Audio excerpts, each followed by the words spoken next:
making use of the weather forecast to be able to make a decision on the type of on the type of crop variety to be planted, and then the management practices, and then, of course, the tilling of the land and getting all the way to harvesting, and then the post-harvest processing to maintain the quality as well as target the market. That has been critical. So I'll say this project, which is done in Tanzania, Kenya, and Uganda, has worked with around right now 56 agribusinesses, and has been able to reach 1 million farmers who are taking climate smart agriculture scale, and they're producing and actually being able to have the quality produce marketed both within Eastern Africa and also export market. Thank you. Thank you very much. What immediately comes to mind, if I'm underscoring key points that I heard, was one, partnership matters. Because that sounds like you've brought together ecosystems, plural, and they're working together. The second thing that came to my mind was that market orientation matters, and markets matter. And that creates the pull. Often in a scientific experiment, you have a question, you have a thought, and you just get on with it without necessarily thinking, well, what does the market even care? Or, it's a great idea, but how will it find itself into the market? How will it, or be disruptive and just come in and replace what everybody is doing? But that market conversation comes often through the partnerships. Because you said we have business. We have farmers too, though, because farmers often understand the market. And we've got science. And we will continue conversations in concentric circles until we figure out what is sustainable. Very important points. Dr. Kaningara, your organization creates these ideas, or buys these ideas, or finds the ideas and helps amplify them, I believe. What are some examples that you've had where something that came out of ATF has been able to move towards scale? Yeah, some examples of those ideas. I wish you had given me more space so that I start from the reason why we are doing it. Because the challenges, I think they have been presented by the first presenter, and we try to link the challenges to the solution and come to the market in a certain way.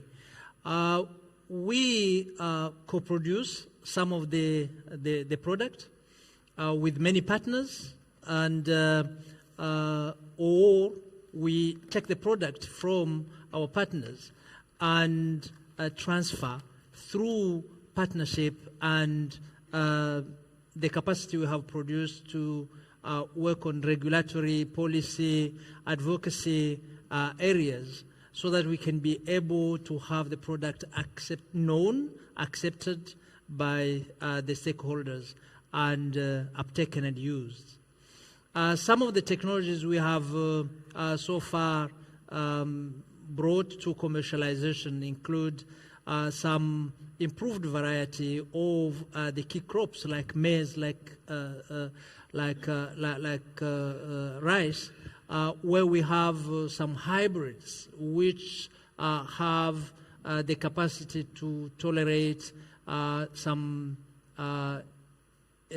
level of drought, or to resist the pests, like different insects that we talked about. Even in the plenary, somebody was talking about the fallout worm, which can easily devastate a field of maize. There are also some butterflies which can devastate fields of cowpea, and those are things which bring very much down the farmers, the smallholder farmers in many parts of the continent.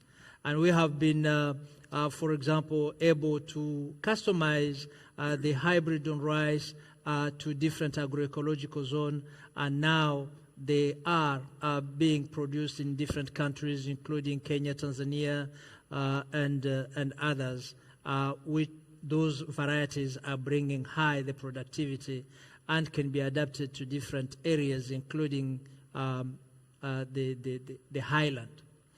On maize, we have also customized and produced some varieties, but also working with partners like CIMIT and others, and those varieties can resist to pests, like, for example, the fall armyworm, but also stem borers, and also be tolerant to a certain level of drought. And we have them also in many of our countries. Biotechnology have been used to produce varieties which can resist those pests in a more significant way and increase productivity very significantly. And we have now commercialized that kind of variety on cowpea in Nigeria, and we are about to commercialize in countries like Kenya, Ethiopia, Mozambique, and Nigeria, also some varieties of maize. So those are seed-based technologies. But we know that commercialization, as my colleague said, is one other area which requires to bring in private sector among that big partnership, so that we can be able to produce the seeds, enough quality seeds, to bring them to the farmers. We are also in other technologies which are very successful, I would say, which I think are also emulating what my brother here is doing in mechanization, but linking the whole chain and reducing the drudgery. In the cassava value chain, we are mechanizing from the beginning, from land preparation to planting, to harvesting, and agro-processing. And with that, we not only have post-harvest management, but also value addition, which brings income to the pocket of the farmers. We have many that we are trying. I think I will invite you to the session on AATF so that we can have more discussion around those. We will have a session dedicated to our strategy and some other thing that we do at 4 p.m. today. No, thank you very much. I think that one of the last points that you made is one of the key ones, which is about value chain development, which includes locating the R&D, locating the innovation within a chain that goes to processing and market, and structuring that. You also talked early on about the importance of uptake. In the particularly ag tech space, there are literally thousands of apps that are being created monthly. One of the challenges is the uptake. How do you get it so that it's easy enough to use for the farmer, that it adds value over time, that it withstands the next bright app that comes? So working in that space to figure out how do you land it and have what people call stickiness, that's key. I think another point that you mentioned is that, and this speaks to what does it take to have a product that is going to be tradable? We have to increase our yields. So productivity, even efficiency in the productivity, and yield increase by initiatives that create greater climate resilience, create greater pest resilience, are key. And again, you started off with the idea that we sometimes co-create. So partnership still is very important in the work of AATA. Thank you for that. Saulo Guerra, we'd love to hear from you and your organization, which is based at a university. What strikes me is that Brazil went from being a bread basket for South America to being a bread basket for the world. And even in this last crisis, particularly involving fertilizer, Brazil kept buying the fertilizer that it needed to produce because it had forward contracts and to some degree could pass on whatever those prices to the consumers who were waiting for food made in Brazil. That's something that in this generation, in this next period to 2050, we talk about on the continent. How can we feed with our 25% of the world's arable land, the world? Yeah. How does R&D, how does science, how does innovation fit into the university's work and fit into the overall food ecosystem in Brazil? According to my colleagues, can you hear me? Yes. According to my colleagues, I totally agree with them that spoke to me before. One of the key things is the partnership. If you go alone, you can go faster. But if you have partners, you can go further. That is one of the key strategies for us in the university side. Another key word for us, and maybe for Africa as well, is to use or to create a strategy based on foundations, like college foundations, university foundations. That is a non-profitable organization that could be in between the market or the private sector and the university. So they could be in between the real world and the scientists. Geriel said that the university world is good. You have time, you have freedom, you don't have mortgages to pay. That is true. But if you think and if you research for nothing, there's no business. And the problem is going to be there. So the real world could be captured by the university through the foundation. And as my colleague says, the market and the business are always profitable. So the main target is to raise money and to make profitable your business.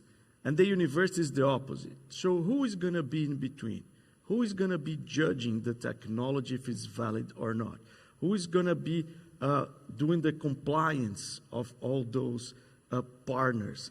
So in Brazil, it's very common, not very common, it's usual to have these kind of agreements between the university, the colleges or the university foundations, and the private sectors. So the private sector comes with the real money and the real problems. And it's fast because they need to make profit. So we don't need to get public money, grants. And the private sectors and the real problems judge the time to solve the problem and to deliver the solution as a product or a service to the community. The foundation could be in between taking care of the compliance, the accountability, helping the professors and researchers to make it faster and deliverable. That is sometimes not very usual for professors that are inside their labs. And obviously, professors are responsible to find the new solutions, to create, to innovate. In our case, we manage right now, for example, more than 900 patents. And we are very happy to come here to Africa to say that we are using this strategy with CIP, the CIP, the Potato Institute Center. And for the very first time in our history, we came up with 3 new varieties of sweet potato, sweet orange potatoes. And what we are trying to do right now is to send back our potatoes with more vitamin A back to Africa. We collect the seeds here in Mozambique. We spent 10 years doing research and genetic improvements on that root, and now it's time to send back to Africa with more vitamin and more food for a very low cost. Actually, there's no cost for transfer tech, this kind of knowledge. It's a social innovation, it's a social technology, so it's free for charge. So that is one possibility. This way of interaction, it makes faster for us the innovation. On the other hand, we can do, as you mentioned, inside the university focusing on the students, supporting them and their ideas, their professors, their labs. But that takes another role, it's another game, and maybe in my next speech I can come back later and talk internally about the university strategy, enterprises, incubators, and so on. But I think this opportunity or the way we work, it's very much transferable. I can see here two ladies from Portugal, and we transfer our way of work to Portugal 3 or 4 years ago, and they create the Forest Wise that is working on the same basis that we work in Brazil. So maybe it could be a solution or a trial for African countries. No, excellent. I early on heard you say speed matters. Yeah. And I think there's times when there's a clash of cultures between private sector people who want things to happen fast and a researcher who wants it to be, okay, I got one more trial before I take it to market. If you look at the business world, often products get to market before they're quite ready and they get refined in the market. Software is like that. Pharmaceuticals, unfortunately, are often like that to some degree.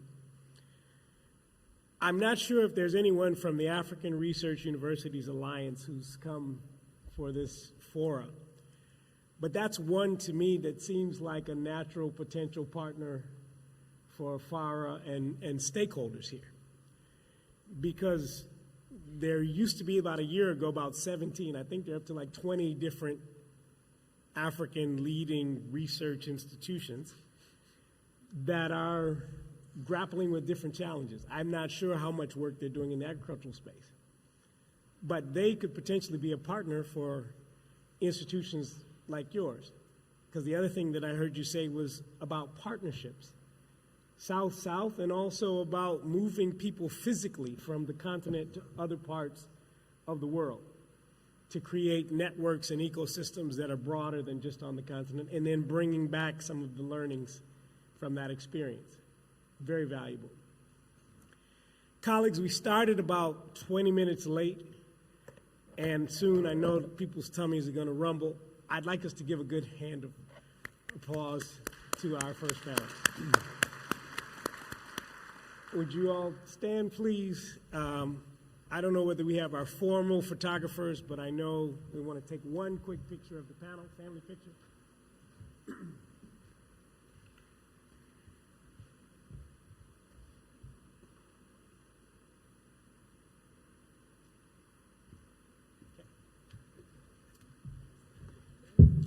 And now we're going to shift, please have your seats in the audience, to our next session.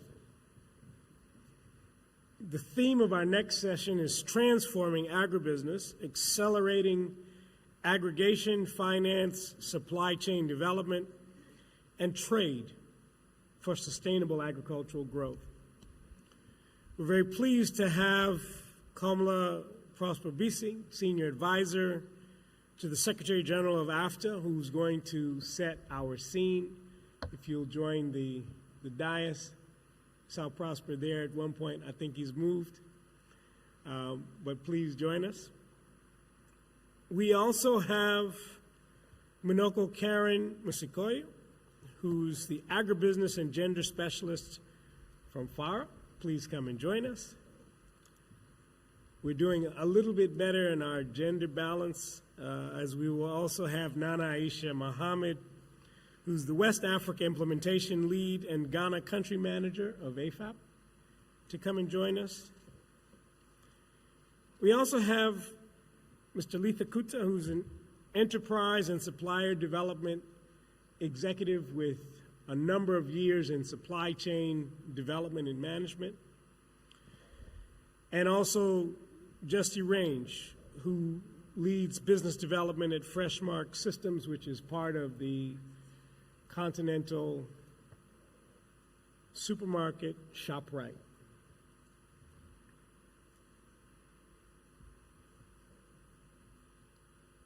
I think in terms of our overall theme, which was strengthening science, business linkages to promote the relevance and contribution of research to boost intra-Africa trade, we couldn't have a better person to set this scene than a representative of the African Continental Free Trade Area Secretariat.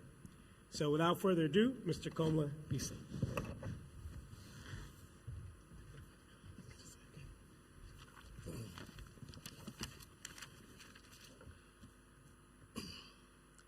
Thank you, colleagues. First of all, I would like to bring you warm greetings from the Secretariat of the Continental Free Trade Base in Accra. I'm here with my colleague, Temba Kumalo, who may also be happy to make some interventions when required. With the focus on the topic under discussion this morning, I'm supposed to highlight on the issues on transformation agribusiness, aggregation, finance, supply chain, and trade for sustainable agriculture. First of all, also thank you, colleagues, for giving us the opportunity to make this presentation. As you may be aware, a lot has happened in the context of advancing the continental free trade implementation of the continent. We're almost done with the various negotiations except for two. That is the protocol on women and on digital trade, which we hope to be completed by July. In that context, then, we will be fully completed to advance the full implementation of the AFCFTA. As we are aware, I think a lot has also been said yesterday regarding the importance of agriculture for the economic development of the continent. And for that matter, it is obvious that the success of the AFCFTA will highly depend on the effectiveness of the agriculture sector, the value chains, the access to the various agriculture input technology, finance, etc. And this brings to context the discussion we're going to have this morning. In the context of the AFCFTA, we have also looked to understand what exactly will it take the continent to be able to achieve the target, the goals, and that are being set under the AFCFTA. One, when it comes to agriculture, let me just go straight to the point. In our recent review, we noticed that the same problems that we used to encounter, Michael, many years ago, in trying to enhance agriculture productivity and value chains, private sector capacity development, still exist on the continent. One cannot understand. I think we all believe or tend to believe that once we come to a beautiful conference like this, try to deliberate on the issues and the problems, and then it's understood that somebody else will do the job somewhere. But this is still not the case on the continent. Therefore, we have not been able to meet the agricultural development targets that we have set for ourselves since even 2014 until now. And this is also a common knowledge. We also notice that beyond the agriculture sector itself, the connectivity between agriculture sector and other sectors, such as transport, logistics, continue to be an issue for enhancing intra-Africa trade. I think it's a common knowledge, all of you know, it's easy to import meat, chicken products from Brazil to West Africa, Accra, than from Botswana to Accra. I mean, it's a common knowledge. Therefore, there is need for us to also work on some of these subsectors to be able to enhance intra-Africa trade. Now, let's come to the issue on such as technology, science. I'll give you a practical example. We're currently working in Zimbabwe to see how best we can be able to support Zimbabwe's effort to be able to come back to East States as a breadbasket of this continent. And one thing that we realize is within the value chain, in the context of strategic grain reserve-related value chains, you know, Zimbabwe is producing currently a lot of grains, close to 3.7 million tons of grains since last year. And they need to be able to store this grain in appropriate condition, meet all the requirements for both domestic consumption and export. But you notice that the required technology, temperature regulation, cleaning, processing, you know, drying technologies, really do not exist. You may see a silo that is beautiful, but they do not have these components that are required to keep these grains in appropriate conditions that they will be able to meet the trade requirements. And this is where the issue of science, technology, etc. comes in. Just to give a practical example. We also notice that there is a huge productivity and productive capacity, inadequate technological capacities at the farm level, at the aggregation level, and also at the processing level. It is not clear to me why, in Ghana, for example, after 50 years of producing cocoa, we have not been able to manufacture a simple machine to process our cocoa bean to basic chocolate, even at household level. It doesn't happen. Why? I can't explain. So, therefore, when we begin to debate some of these issues, the responsiveness of science, research, to agriculture and our needs on the continent, I think we need to go one step down to get a bit more practical and also to hold ourselves accountable.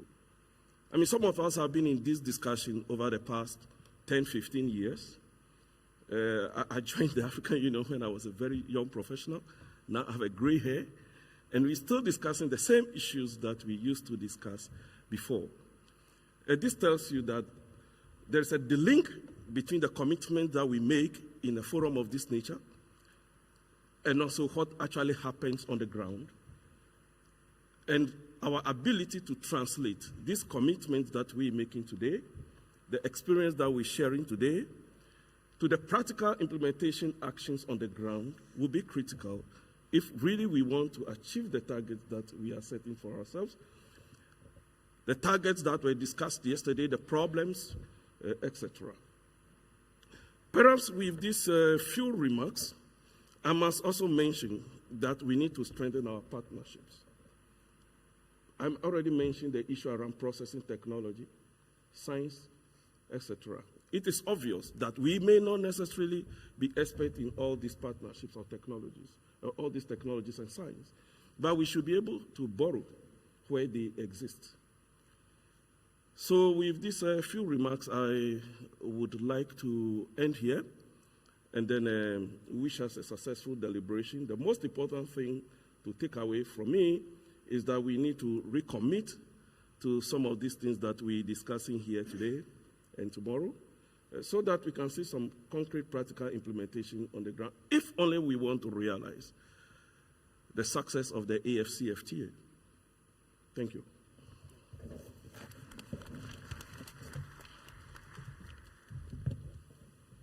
It's good to see Komla in this role. He talks about the 10 to 15-year journey.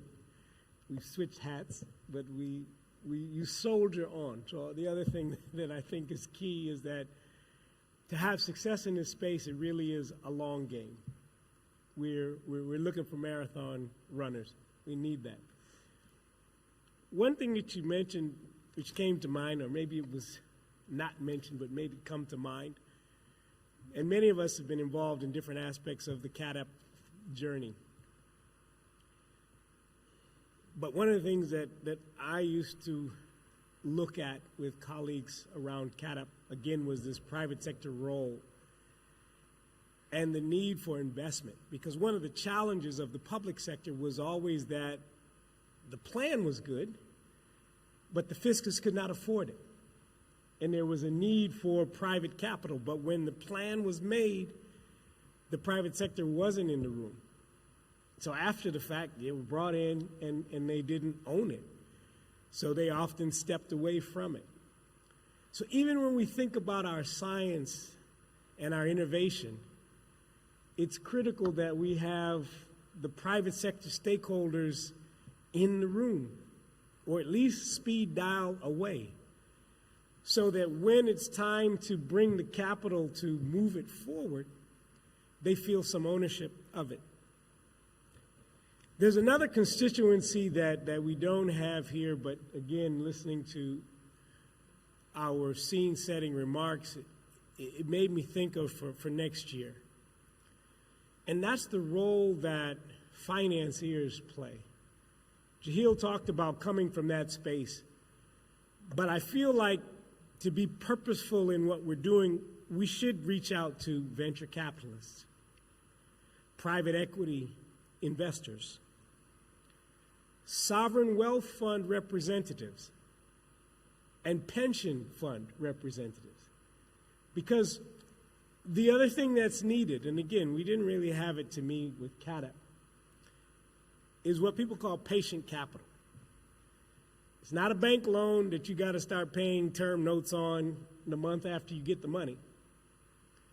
It's not even really 3 to 5 year impact investment capital. It is 10-year money that reinvests, that has a social component.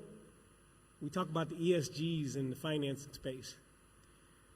And that's critical for achieving the things that we've come to talk about today. I'd like to ask our panelists to introduce themselves quickly, and then we will have a set of questions for them. I'm going to start with the ladies on our panel. And I don't know if you prefer Monoko or Karen. Both is fine. Musikoyo. Both is fine. You're working with FARA, but as an agribusiness and gender specialist. Please introduce yourself. All right. Good afternoon, everyone. My name is Monoko Karen Musikoyo. I work with the Forum for Agricultural Research in Africa as the agribusiness and gender expert. I come from a background of private sector and research. It's an interesting combination, but that's where my interest started on how do we strengthen this linkage between research and business, because I did see there's a disconnect, and partly that was the reason why we are slow in our efforts to develop in our continent in agriculture. So I am currently pushing that effort at FARA. I work under the cluster on innovation and partnerships. I'm pleased to be here. Thank you.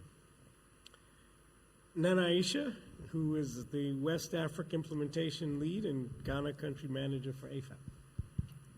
Hi, good afternoon, everyone. My name is Nanaisha Mohammed. I'm the West Africa Implementation Lead for the African Fertilizer and Agribusiness Partnership. AFAP is a social enterprise that is focused on working with private sector research institutions, looking at addressing key needs and key challenges around fertilizer or agriculture inputs and outputs, building linkages and building platforms and opportunity. We also do support in terms of policy formulation, both at the regional level and at the country level. We've been working on the continent since in the last 10 years, and we are operational in 9 African countries and expanding. Thank you. Okay. And Letha and Justy both have significant corporate experience. Letha? Hi. I don't know if you guys can hear me. Right. I don't know how to introduce myself. Last week on Tuesday, I was a director at Tiger Brands, responsible for small business development and enterprise and supply development. And I finished working there on Wednesday. So I've taken time off. But pretty much I've been in the agriculture space for 9 years. And I've been lucky that I've been running smallholder farmer development programs for Tiger Brands, which is the biggest food manufacturing company in the continent. And also, I worked there for a period of 5 years. And before, I worked for Woolworths, which is a retailing firm. I think it's your competitor, if I'm not mistaken, from a checker's perspective.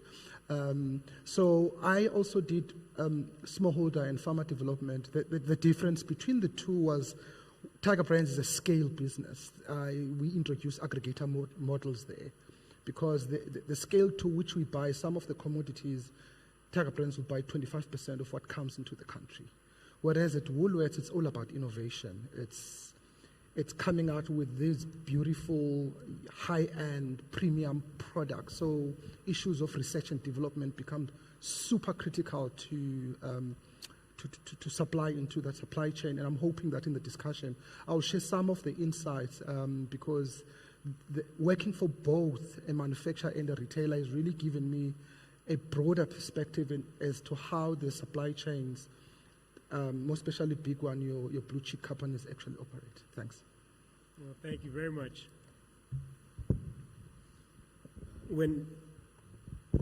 Absolutely, Jonty, please. Okay, thank you. Can you hear me? Not yet. Good afternoon, everybody. Thank you very much for the opportunity to be here. I'm Just Ranga. I work as the intro said, I work in business development in that very grey area where nothing is structured, everything's unstructured, and all the balloons are up in the air. I think just a couple of points just to give context to where I come from. So we've obviously been in business for 30 years, doing what we're doing.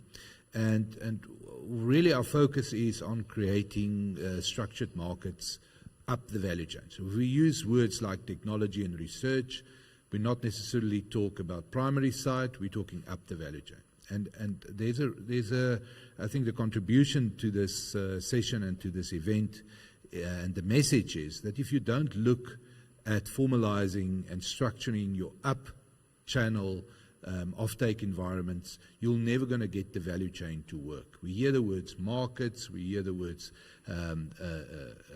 growth and scale, but without creating markets, deliberately creating markets for specific products, you're not going to be able to scale up. Now, I'm quickly going to refer to Ronald Coase.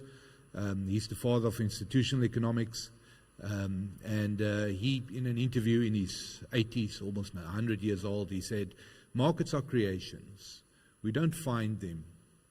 We create our markets. And those markets need to reflect the needs of the stakeholders that are in them. Because if you don't create markets and you don't aggregate, because markets are natural aggregators, if you don't aggregate, you're not going to get to economies of scale. And if you don't get to economies of scale, you're not going to be able to scale up. So in the context of the broader dream of a continental trade environment, the role and the function of markets, and specifically creating a linkage to private enterprise to give meat to the bone around the objectives of the Continental Free Trade Agreement, we're not going to make it. We have to create those partnerships on a continental stage in order for us to activate. And remember, the message was, in our lifetime, we should see the effect of what we are talking about here. And I passionately believe that the work that has been done by AFAP specifically is very valuable in giving us the guidelines of how do we create active interventions in value chains by private sector that's commercially viable, commercially feasible, but then also speak to the broader objective of opening up channels for not only regional trade, but also for international trade. No, thank you. Similar to the format of our previous panel, I want to ask you each a leading question. But this time it's not so much give me an example of what works, but I'd like you to talk about key stakeholders that you work with or have worked with that make a difference in what we're talking about, which is moving towards, again, having competitive products produced in Africa that can be traded. intra-Africa, but also off the continent. And Komla, I want to come back to you because I know that after maybe a month ago, 6 weeks ago, held a major business conference in Cape Town, not very far from here. What is the role from how AFTA sees it? Not just, and you talked a little bit about it in your opening remarks, but we often, and this is now with my AFAP hat on, focus on the smallholder farmer, which is the largest farming community on the continent. But the farmers who are supplying Jonty, who are supplying Tiger, there's a bunch of them that are much bigger. How do these different types of private sector organizations fit into the AFTA model? And what can or is AFTA doing to try and accelerate that process? Because a lot of the focus has been on what the governments need to do to ratify, to create the enabling environment. But at the end of the day, AFTA works when we start seeing trade happen. And it may be a curveball or not an easy question to respond to, but I think we want to hear from AFTA leadership about how do we fit in. And I think you're in the best position in the House, you and your colleague, to respond to that. Thank you, Michael. As I mentioned earlier,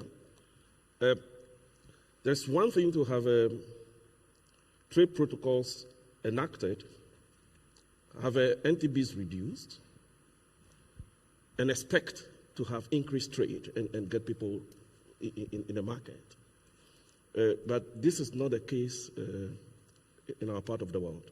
One, there's a huge inadequate productive capacity at the lower level. The smallholder capacities, we know that. So what we have done at the Secretariat, I might have mentioned, we developed what we call a private sector strategy.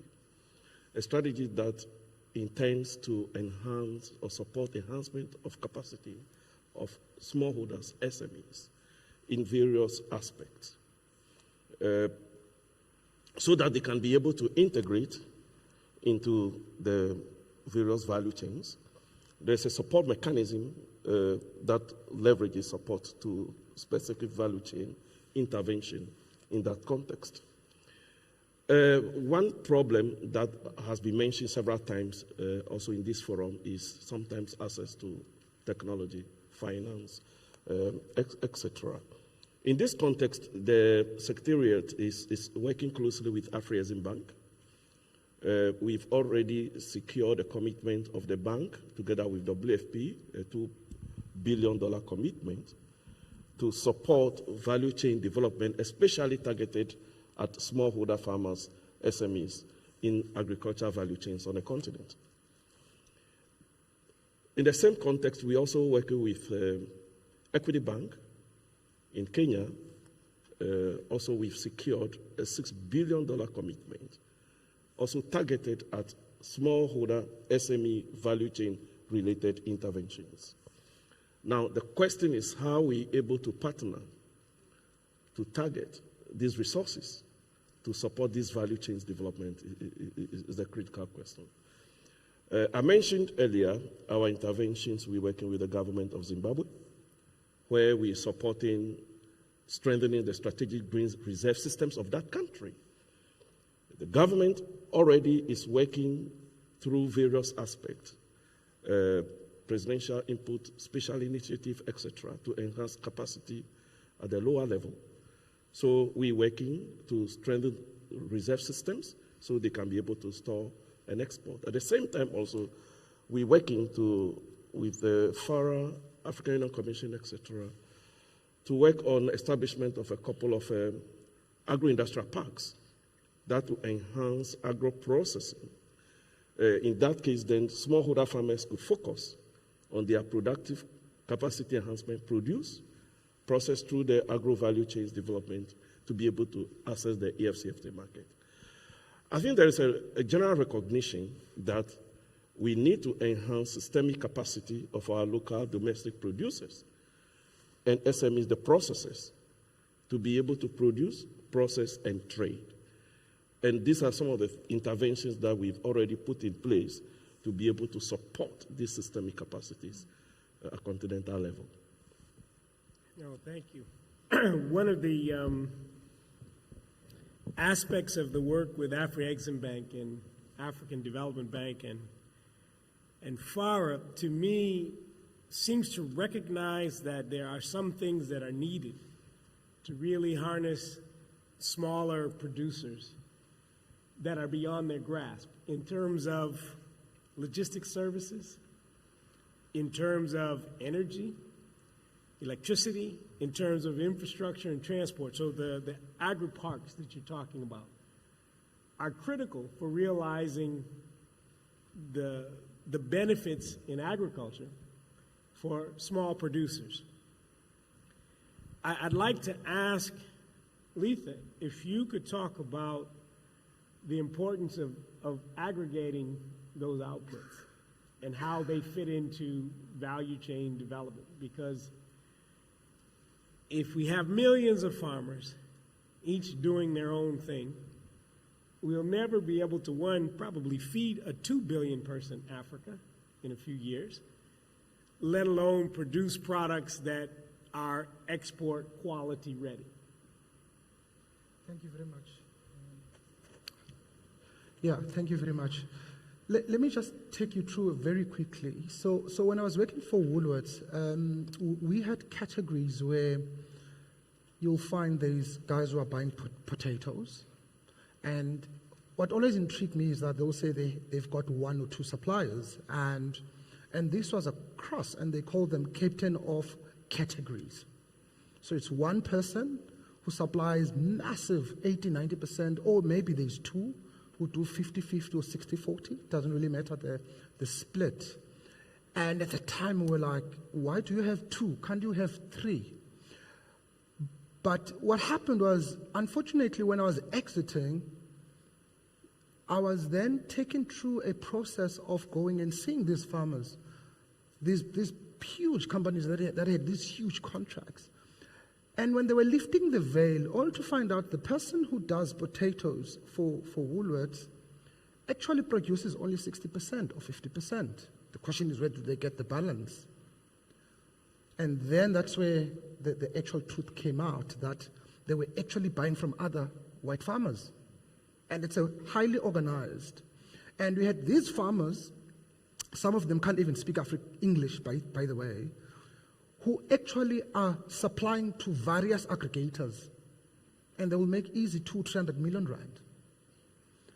And when I joined Tiger, I was like, that's the way, because when you look at the architecture of procurement, because this is what people don't understand. Where I worked before, I left last week. They buy 1 million tons, and there's 3 people in procurement, 3. So they're not going to work with 1,000 farmers. They're not going to work with a guy who does 2,000 tons. They want someone who comes and says 50,000 tons, because they are buying 1 million plus. And their trade, they call it cost to serve. Their cost to serve to manage too many is too much for them. They would rather manage 6 guys who gives them 1 million tons.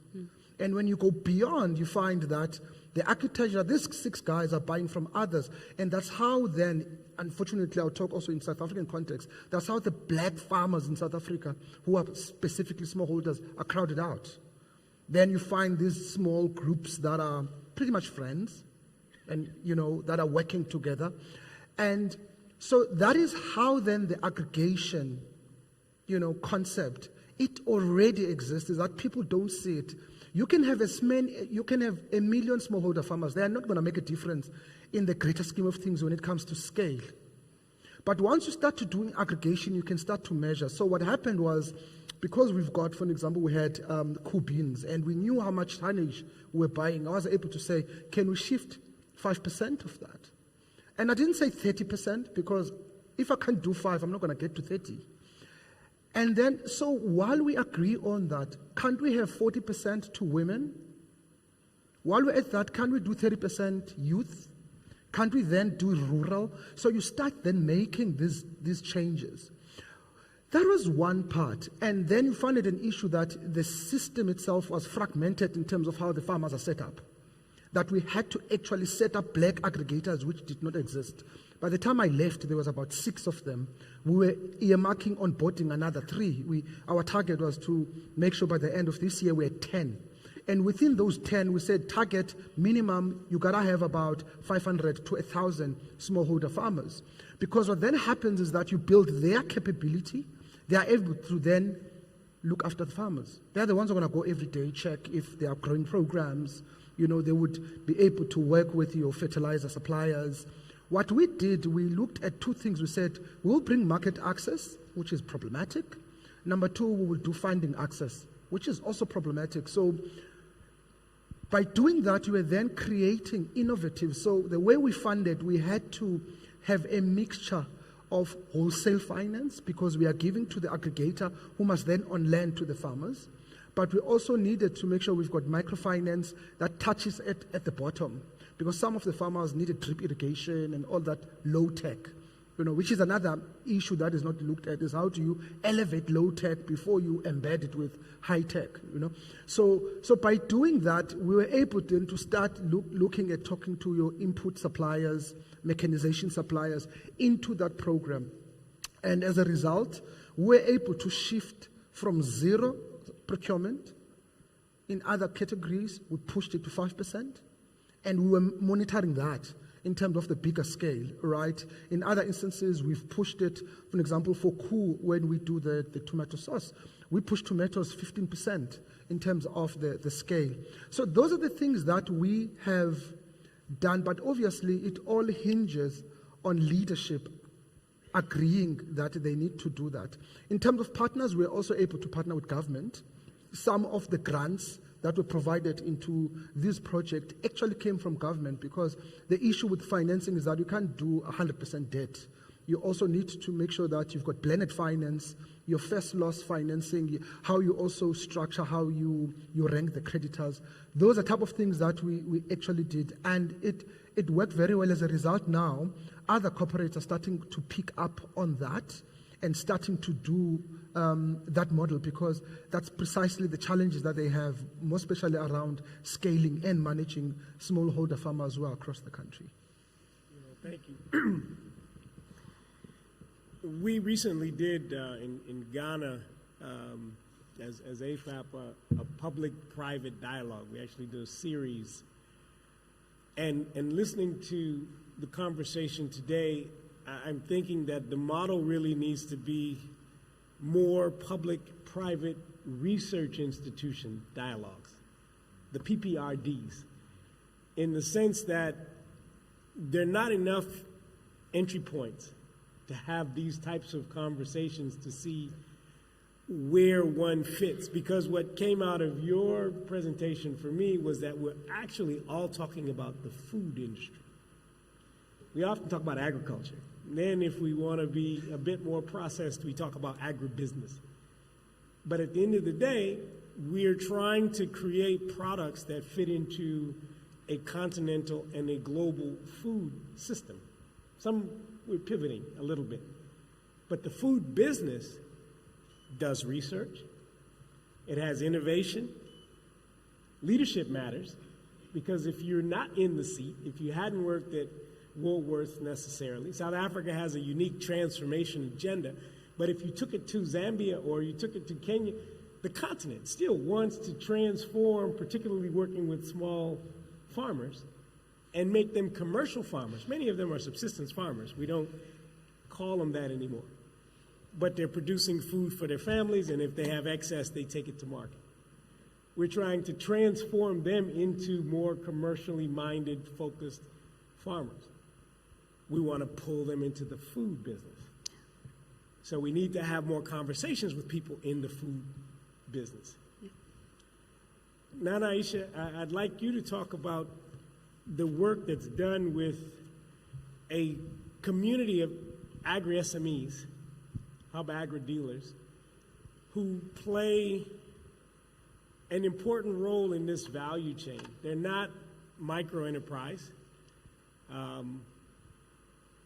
by African standards, they'd be kind of toward the medium size. Some of them are $700,000 a year businesses, and not active always in very glamorous ways, but critical to moving us along the path.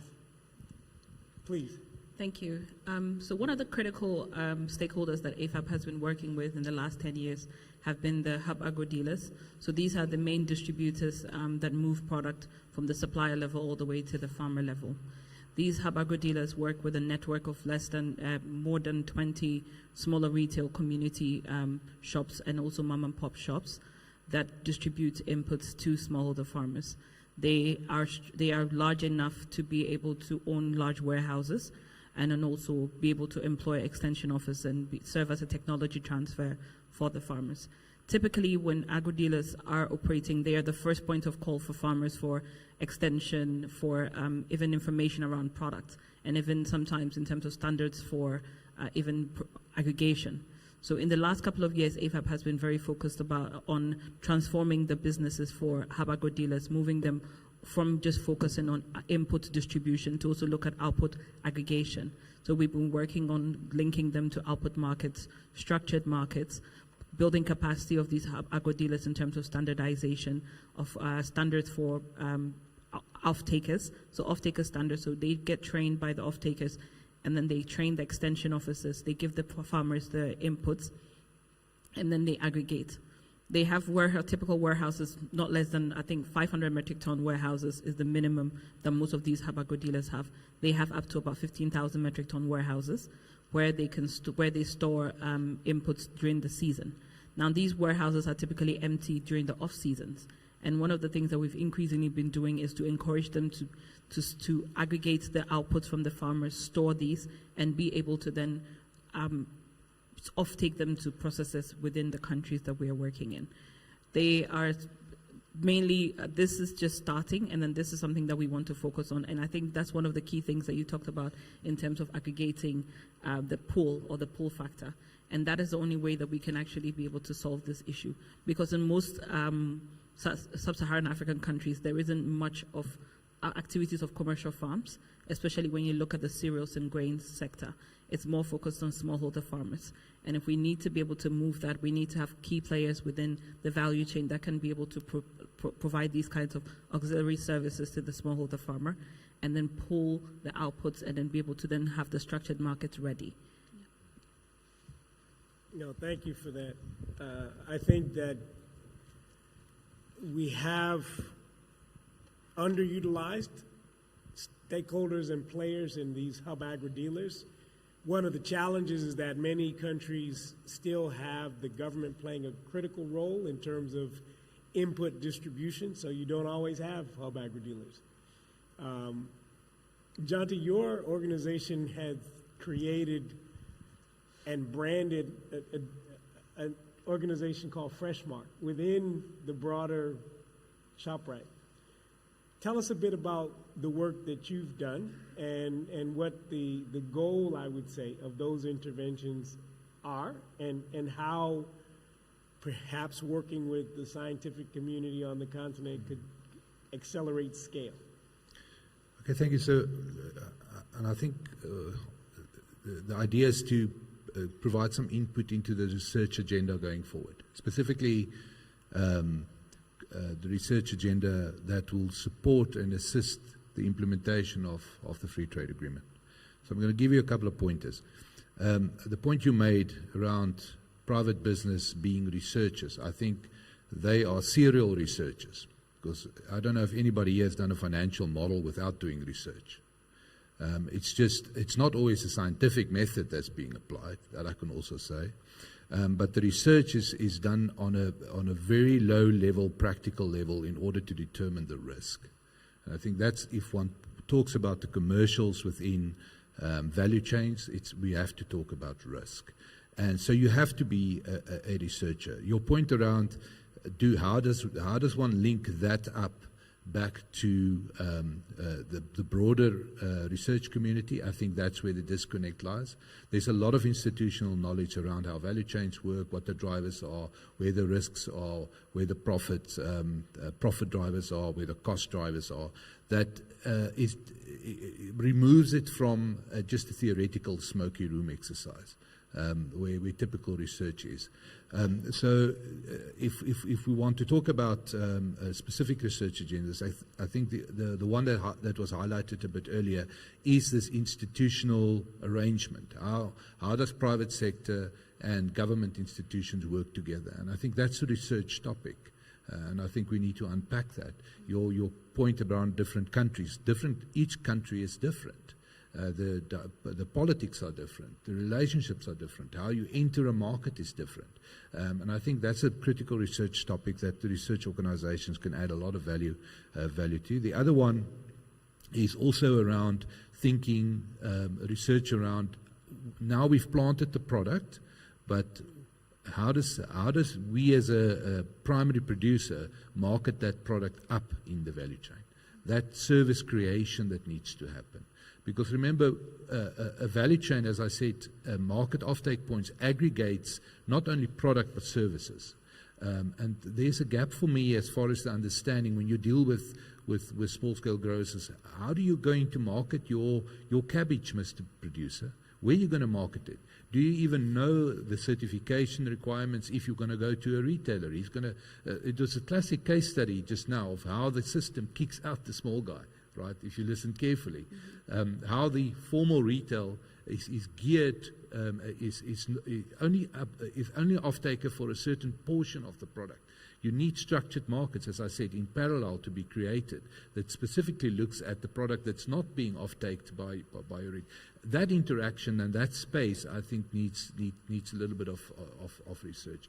It's pretty much the area where I've been living the last 30 years, is that off-take environment. How do you determine the trading norms, the rules, the social engineering? How do you bring trust into that aspect so that you do create a low-risk, low-cost off-take point for a grower, but in parallel to that, also offer a good quality product to the retailer to give the continuity of supply, give the consistency, give the quality. But you don't throw away 70% of the farmer's product because it doesn't adhere to certain rules, etc. So I think that would be, for me, the second one, is to look at that up value chain, up the chain research agenda. And then the last one is this whole issue about coordination. Is how does, what's the framework and how do we coordinate this? Because there's a lot of noise in the system. If you enter a country, there's a lot of NGOs that's doing exactly the same thing. Then how many times you get to a farm and you ask, give me your details, and say, but listen, every 3 weeks there's somebody here asking us for our details on an app. There's a lot of duplication in the process. And I think that coordination, and it starts here, it starts at a higher level, institutional level, that we almost detect the process, but we think about we think critically about how do we structure our approach to aggregation, but do it from the top down. And I think there's a third research agenda that could item that could be added to the research agenda that would make a great contribution, I think, to the Africa Free Trade discussions. Thank you. Thank you very much. Coordination was a key word that I took out of that. And I'll go back to when we started with commercialization, because it seems like at times and we're a not-for-profit social enterprise ourselves, many of the stakeholders are not really trying to have the smallholder farmer that they're working with graduate from being a smallholder farmer. There's business in having them stay in that same little box rather than be a commercial player and grow and outgrow the need for the same type of developmental assistance. But that's really where we should be working toward. And I say that because increasingly, and over the last 20 years, you'd know it, the number of supermarket chains, Some are local, some, have had challenges like a Nakumat. Others come from Europe like a Carrefour. Some come from South Africa where there's a longer history of it and moved north. But as the dynamics of families change and there's a desire to have a quick bite, not to go to an outdoor village market to shop for everything, these institutions will grow. How do we engage with them more systematically, more purposefully, as those who work with the smallholder farmers who produce the things that they buy? Recognizing that there's a handful of players, but how do we then aggregate and create that opportunity? I wanted to have Munoko, you speak last, not because I was leaving you there, but I felt across all that we've talked about today, when you talk about agriculture, you have to talk about women. Because disproportionately, the farmers are women. Disproportionately, the people who make decisions to take product to market are women. And so how does gender play a role in what we're doing, and purposeful thinking about how do the things that we do support, reduce barriers, and enhance the benefit to women? Right. Thank you, Michael, for this opportunity. And first, before I respond to the women, I would also like to appreciate the direction that you've taken this conversation, because it's partly the heart of my intervention, where looking traditionally how research was done, it was very linear. We receive funding from donors and it goes to research. Once we get the products, it's transferred to the extensionists will take it to the farmer, and we expect, transformation. But over the years, smallholder farmers did not own the research products, and there was no much transformation. Policymakers did not understand what's happening. They didn't have an idea even how these technologies can bring that transformation. And so because of that conversation, FARA and partners came up with the Integrated Agriculture Research for Development, which is an approach that is meant to integrate all these players and allow them to develop, design, and transfer these technologies and research products in a more coordinated way, in a more inclusive way. And inclusive, I mean both stakeholders from private sector policy and government, but also and research, but also inclusive in a way that brings in the men, the women, and the youth. So this integrated approach was good, but then still, how do you implement on the ground? And that's where the innovation platforms were created, and I'm pleased to have my colleagues in the room who are champions for that, Dr. Irene and Professor Fatumbi.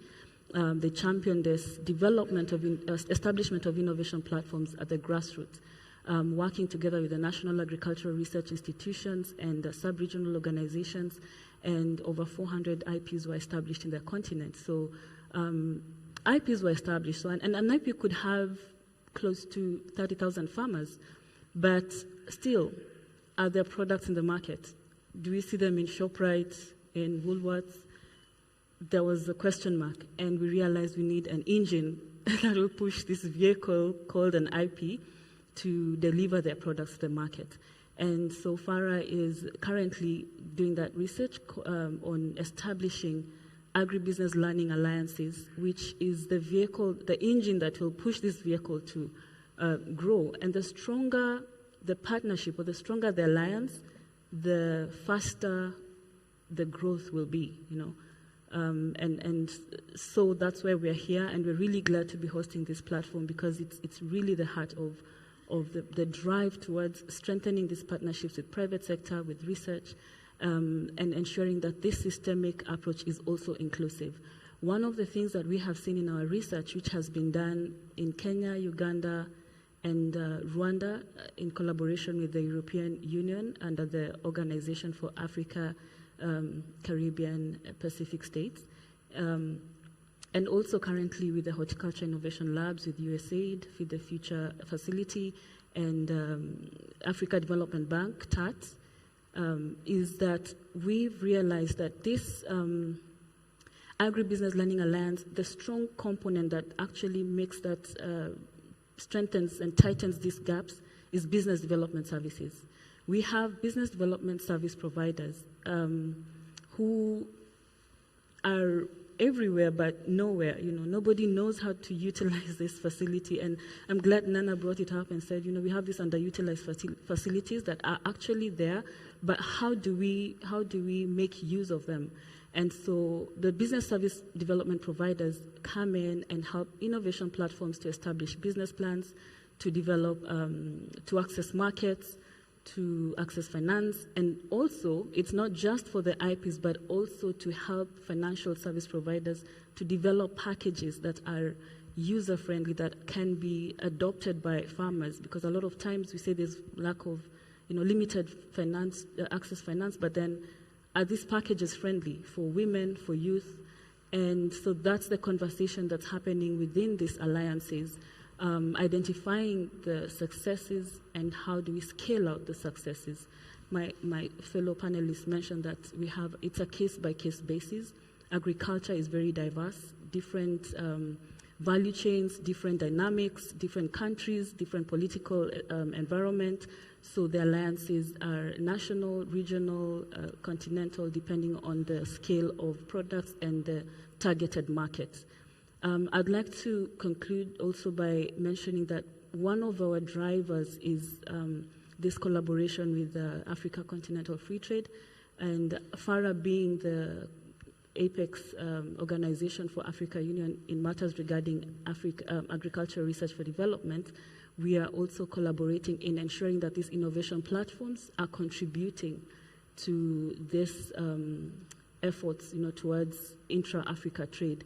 And they're also key players. They're not left behind. Our smallholder farmers should be able to develop them, to produce and see their products reaching the market. And I'm telling you, my parents are farmers. If I went and told my mom that your maize is being consumed in Ghana, she'll be very excited. She'll be very motivated. In whichever format, it could be processed somewhere along the way, but the fact remains it's reaching Ghana, It's being consumed by people in South Africa. So this is the kind of stories that we want to bring out for especially our smallholder farmers, and FARA has established the mechanism to do that. Thank you. Excellent, thank you. I had a follow-up question for you, because I still felt like where you have a platform and you're purposeful about working with the women, it might work a little bit better, but that's for another day. We're out of time, colleagues. We started about 15 minutes late, and so I allowed us to carry on an extra 15 minutes into your lunch, but I don't want to keep you all day. We have some forms, and I hope everybody that's left will sign them. That's an attendance register of sorts. We'd like to be purposeful about our ability to reach out to you after this session to continue this conversation. So that is something that is there. Raise your hand. She's behind you now, I think, has the forms. Please do fill those out. There's I'll call it a brief commercial for the Climate Resilient and Resource Efficiency Farming Systems team, which is a session that's happening from 2 to 4. The venue is the Modern Agronomy Village Room at the Durban ICC. And so there's a request to all of you to participate and come to this upcoming session. Bring a friend, and colleagues will see you there. I'd like to ask you to please give a warm round of applause for our panelists. I'd like our panelists, as did the session before, to please stand and we take a family photo.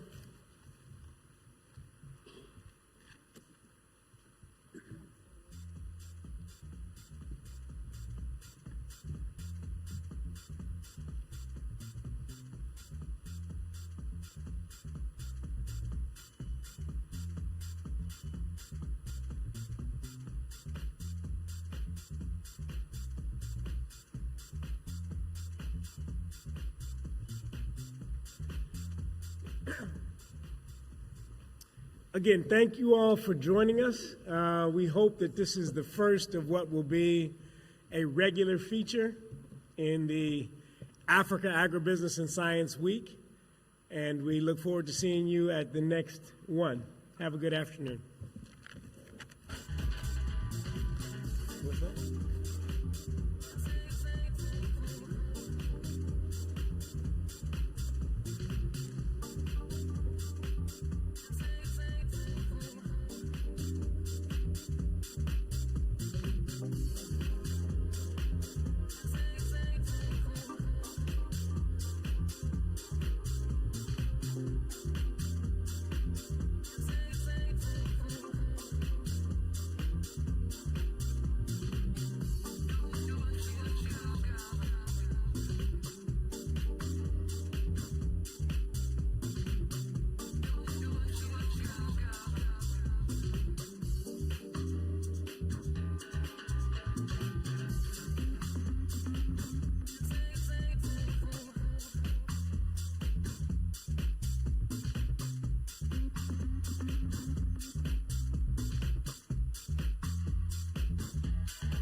Águila del monte será, se le oyen las voces como el pavo real. Se le oyen las voces como el pavo real. Águila del monte será, se le oyen las voces como el pavo real. Se le oyen las voces como el pavo real. Cada vez que voy al mar, se me presenta mi pena, es la profundidad de mi diamante navega.